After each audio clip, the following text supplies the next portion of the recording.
enmeshing quality starts to fall away, and there becomes, with that, hopefully, I think it's the case, more curiosity about other people. Because essentially a great deal of our being is mimetic. That is to say, we mimic what is going on around us. That's mainly how babies are learning. They're absorbing and responding. Our adult ego becomes a fixed menu, a kind of pro forma, a template out of which we respond. The more we see the limitation of that and dissolve it, we get back more into the state of the child, a childlike state of openness and responding. In that way, the world is feeding us new possibilities and new ideas. I think that's the most important way into this. Of course, if you become interested in meditation, there are many groups you can go to learn basic meditation technique, and through that you can have more capacity to become still, relaxed and open, and then more free and unconstrained in your responsiveness. But anybody can start to see how I tie myself in knots. So that when you take that up, of course you encounter guilt and shame. How can I be curious about myself when, as soon as I'm curious, I start to feel bad? I don't like myself. That opens up a new trajectory. So always with inquiry, it's like a big river like the Ganges. As it comes to the sea, it has these endless numbers of mouths. So you have one line of inquiry, but they open up again and again. Why do I feel so guilty? What is it about me that is so terrible, so awful? Then you have to really look into that. Of course, if you fall into the idea, you just get captured. But if you can start to think and you start to see, oh, as the Buddha said, all arising things are passing things. This is an arising situation. It has arisen due to causes and circumstances, due to patterns of our childhood, the families we grew up in, the schools we went to. These limited, judgmental, harsh, or on the other extreme, self-indulgent, self-destructive attitudes have been taken on as our core identity. The more you observe them, you start to think, oh, that's just a number that I'm running. That's a pre-formed package. It's a set of presuppositions. And so it functions as a foreclosure. It closes down this immediate, fresh space of existence. And so I'm constrained. Oh, it's a horrible thing to think how unfree I am. So observation becomes the doorway to freedom, but the road to freedom comes from encountering and releasing the limitations. There's no magical way to leap from a state of constraint to a state of freedom. You will have moments of freedom, but the constraints, because they are so addictive, because there is no strong door on the front of our existence, because we are so porous, so malleable, so responsive, again and again we find ourselves being caught up in strange ways. The path of observation is not to be daunted, to be relaxed, and to give it the time that it takes. At the heart of that is not being conditioned. As long as we're conditioned by events, we will become limited, constrained, confused. But if we can just think, oh, that's something I do, that's something I get caught up in, and observe in that moment the one who is aware of getting caught up in it and the one who is actually caught up in it look the same but as very slightly different. So the observer and the engaged agent are both called I, but they're slightly different. At the moment, all our attention is I as the agent, I as the one who's doing things. Oh my God, why did I do that? Oh, all these intense feelings, hopes, fears. This is the primary sense of my identification. But the more I observe that, I'm still here as the observer, as that angry moment has gone, as that hopeless moment has gone, as that happy moment has gone.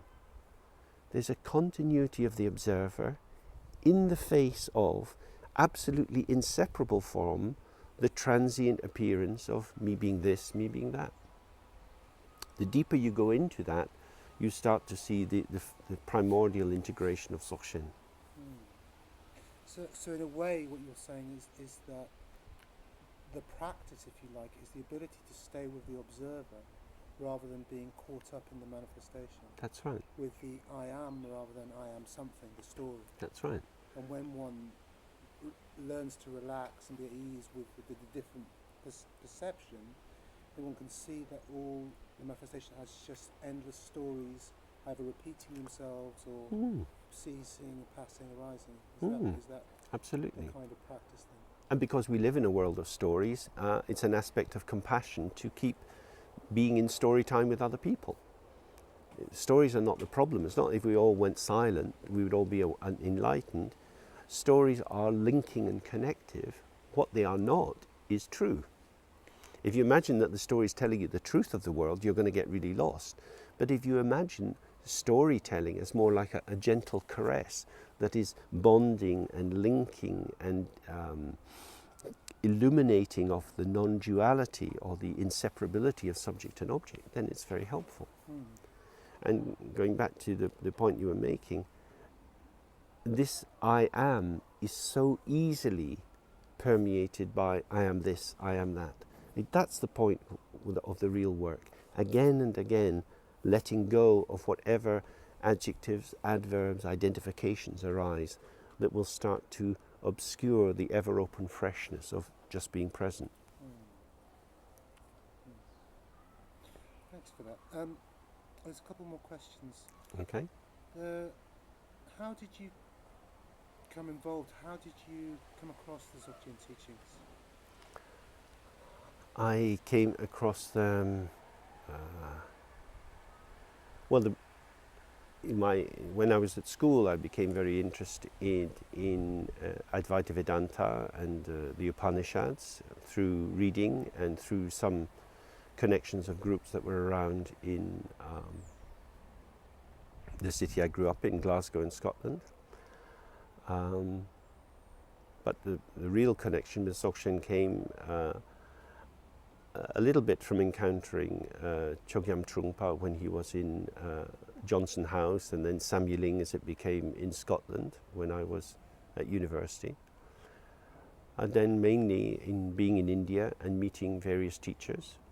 I got a lot of teaching on Dzogchen from CR Lama, my main teacher, and also from Dudjom Rinpoche and various other teachers.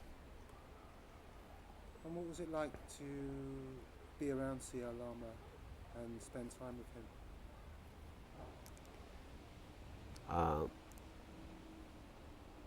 CR Lama was a very, how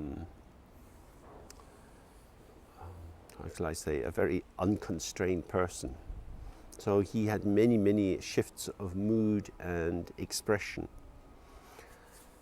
And one of the things I learned was that if he was expanding, that was a very good time to contract oneself. Because if you try to stand firm, you just get rolled over. So there were lots of painful ego encounters in that way.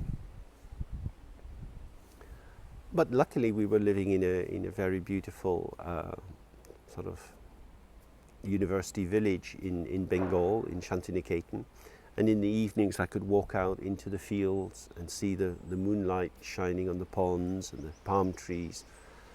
And that sense of spaciousness and the practice of Tantra, which is about energy, about peaceful movements, wrathful movements, erotic movements, sullen movements, and how to experience that energy as a continuous flow.